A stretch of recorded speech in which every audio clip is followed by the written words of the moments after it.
Market पर चर्चा करने के लिए एक्सिस सिक्योरिटीज़ के सीईओ नवीन कुलकर्णी जुड़े हैं। नवीन जी, गुड आफ्टरनून। बताइए क्या बन रहा है इस समय मार्केट पर व्यू।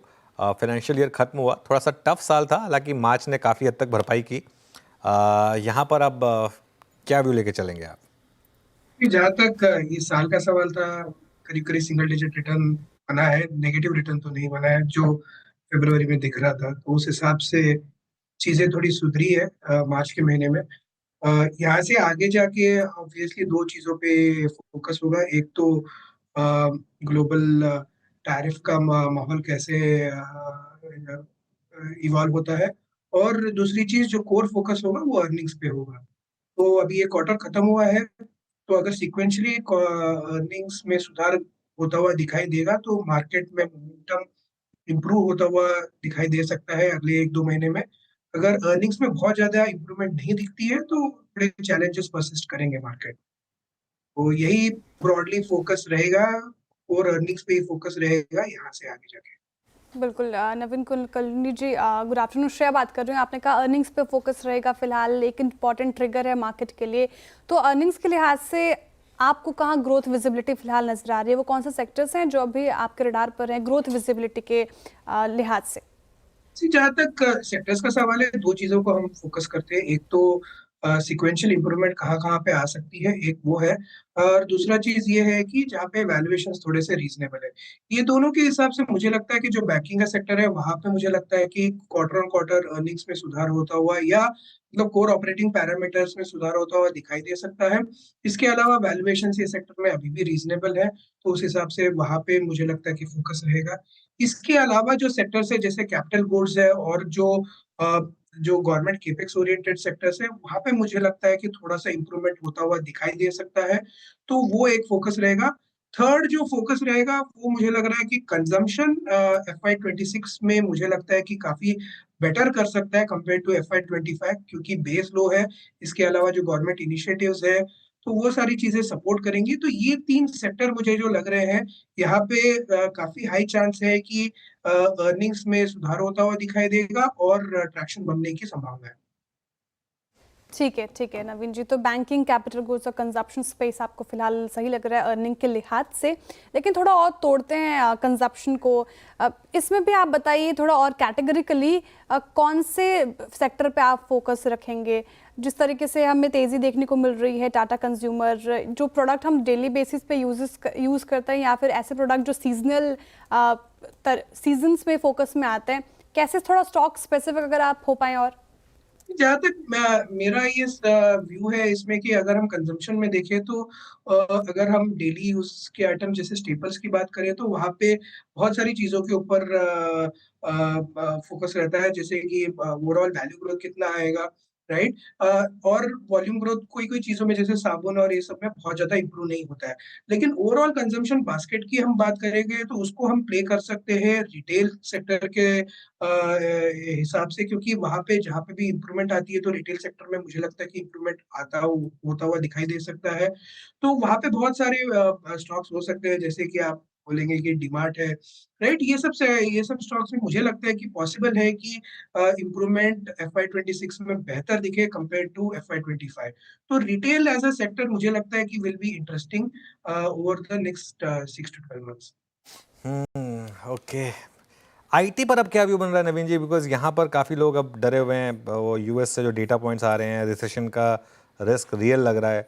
और इस इंडेक्स ने क्लियरली अब चलना बंद कर दिया, और जो भी रैली आती है वो फिजल आउट हो रही है। जहां तक आईटी सेक्टर का सवाल है, वहां पे मुझे लगता है कि कोर परफॉर्मेंस में बहुत ज्यादा चेंज नहीं दिखाई देगा। ये क्वार्टर के अर्निंग्स बहुत क्रिटिकल रहेंगे, गाइडेंस के ऊपर भी फोकस रहेगा।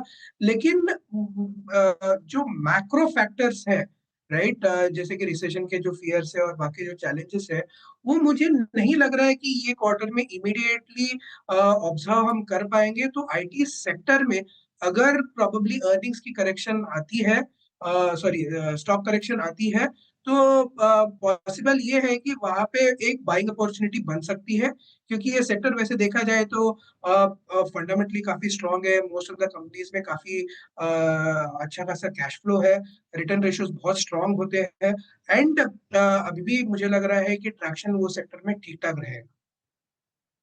ठीक है नवीन जी, आईटी पे आपने अपना व्यू दिया, ऑटो पर भी मैं आपका व्यू जानना चाहूँगी। डेंट पड़ा है जिस तरीके से ग्लोबल समीकरण बन रहे हैं, इंपोर्ट पर 25% का टैरिफ का ऐलान, कहीं ना कहीं ऑटो सेक्टर को इसने हिलाया है और अब नंबर भी एक्सपेक्ट कर रहे हैं हम। कैसे देख रहे हैं आप ऑटो सेक्टर को? क्या इस गिरावट में आप अभी बाहर निकल गए हैं या फिर आपने एक्सपोजर बढ़ाया है? जहाँ तक ऑटो सेक्टर का सवाल है, ये काफी क्रिटिकल सेक्टर है हमारे लिए। इसमें दो चीजें हैं। एक तो जो कैटेगरीज है, जैसे यूटिलिटी व्हीकल्स हो गया, पैसेंजर व्हीकल्स हो गया, यहाँ पे स्लो डाउन होता हुआ दिखाई दे रहा है। इसके अलावा लेकिन जो सेगमेंट्स है जैसे ट्रैक्टर से, ये अभी भी अच्छे कर रहे हैं। तो ये थोड़ा सा मिक्स्ड बैग सेक्टर है इस दौरान। तो टू व्हीलर शायद अभी भी अच्छा कर जाए, जबकि मुझे लग रहा है कि पैसेंजर व्हीकल्स में थोड़े चैलेंजेस दिखेंगे। एसयूवी कैटेगरी में आगे जाके चैलेंजेस दिखने की संभावना है। तो थोड़ा सा सेक्टर को इंडिविजुअल स्टॉक्स और वैल्यूएशंस के हिसाब से एलोकेशन करना चाहिए। ओवरऑल सेक्टर का वेट मैं न्यूट्रल देखूंगा, लेकिन निवेश एकदम स्टॉक स्पेसिफिक के हिसाब से करना पड़ेगा इसे। ओके अच्छा, ये आज का टॉप गेनर बीएससी है। स्टॉक स्पेसिफिक नहीं पूछ रहा हूँ, लेकिन इन जनरल आपका व्यू क्या होगा इन सब स्टॉक्स पर? बीएससी, सीडीएसएल, एंजल वन, ये जितने भी कैपिटल मार्केट से रिलेटेड स्टॉक्स हैं। जहाँ तक कैपिटल मार्केट से रिलेटेड स्टॉक्स है, इसमें हम दो कैटेगरी देख सकते हैं। एक तो ब्रोकिंग ओरिएंटेड कंपनीज और दूसरे जो असेट मैनेजमेंट कंपनीज है। असेट मैनेजमेंट कंपनीज के ऊपर मैं ये बोलूंगा कि अर्निंग स्टेबिलिटी थोड़ी सी ज्यादा है, और वहां पे अभी भी मुझे लग रहा है कि ओवरऑल परफॉर्मेंस ठीक रहेगा। जबकि ऑन दी अदर साइड जो कैपिटल मार्केट्स ओरिएंटेड कंपनी है, वहां पे सिक्लिकलिटी बढ़ने वाली है, चैलेंजेस बढ़ सकते हैं। इसके आगे जाके कॉम्पिटिटिव एक्टिविटी बढ़ सकती है, प्राइसिंग चैलेंजेस आ सकते हैं। तो उस हिसाब से मुझे लग रहा है कि जो कैपिटल मार्केट ओरिएंटेड कंपनीज है, वहां पे मैं अंडरवेट रहूंगा। एंड मैं थोड़ा सा अगर फोकस करूं तो एसेट मैनेजमेंट ओरिएंटेड कंपनीज पे ज्यादा पॉजिटिव रहूंगा। ठीक है, तो फिलहाल ये रणनीति आप कैपिटल मार्केट में अपना कर चलें। कुछ और स्टॉक स्पेसिफिक, सेक्टर स्पेसिफिक मैं पूछना चाहूँगी नवीन जी आपसे। देखिए आज सन फार्मा डे हाई के आसपास कारोबार कर रहा है। फार्मा सेक्टर कैसा लगता है आपको? हाल फिलहाल में आपने वेटेज बढ़ाया हो या फिर कोई एक्शन लिया उस पर्टिकुलर सेक्टर को लेकर? जहाँ तक फार्मा सेक्टर का सवाल है, मुझे लग रहा है कि सेक्टर में थोड़ा सा करेक्शन आया है। ये एक अपॉर्चुनिटी बन सकती है अलोकेशन करने के हिसाब से, क्योंकि सेक्टर के फंडामेंटल्स अभी भी काफी स्ट्रांग है। कैटेगरीज जैसे सीडीएमओ हो गया, स्पेशलिटी प्रोडक्ट्स हो गया, और जो इनोवेशंस जहाँ जहाँ पे हो रहे हैं, तो उस हिसाब से मुझे लग रहा है कि यहाँ पे ओवरऑल अट्रैक्शन बना रहेगा। हमारा एलोकेशन ये सेक्टर में बढ़ानी है, लेकिन हमारा एलोकेशन काफी ओवरवेट स्टैंड है। तो उस हिसाब से हमारा व्यू सेक्टर पे पॉजिटिव ही है अभी। एक आखिरी सवाल, ये जोमेटो या स्विगी खरीदेंगे क्या आप इन लेवल्स पर? जहाँ तक मैंने ये सेक्टर के ऊपर ध्यान दिया है, मेरा चैलेंज सिर्फ वैल्यूएशन के ऊपर रहा है। जोमेटो का वैल्यूएशन मुझे महंगा लगता है, जबकि मुझे लगता है कि जोमेटो बेटर बिजनेस मॉडल है। तो ये लोअर लेवल्स पे बाई की संभावना बन सकती है, लेकिन चैलेंजेस वैल्यूएशंस के थोड़े और दिन तक परसिस्ट करेंगे। क्वार्टर के अर्निंग्स और ग्रोथ बहुत क्रिटिकल रहेंगे उस हिसाब से। तो ग्रोथ में अगर चैलेंजेस दिखेंगे तो स्टॉक अंडर परफॉर्म करता रहेगा। अगर ग्रोथ में चैलेंजेस नहीं दिखे तो मुझे लग रहा है कि बाय ऑन डिप्स की अपॉर्चुनिटी बहुत तेजी से बन सकती है। ये तो ग्रोथ पे, रिजल्ट पे डिपेंड करते हैं। स्विगी और जोमेटो के नतीजे कैसे रहेंगे उस पर खासी नजर रहेगी। बहुत शुक्रिया नवीन जी हमारे साथ जुड़ने के लिए, तमाम सवालों का जवाब देने के लिए बहुत शुक्रिया आपके समय के लिए।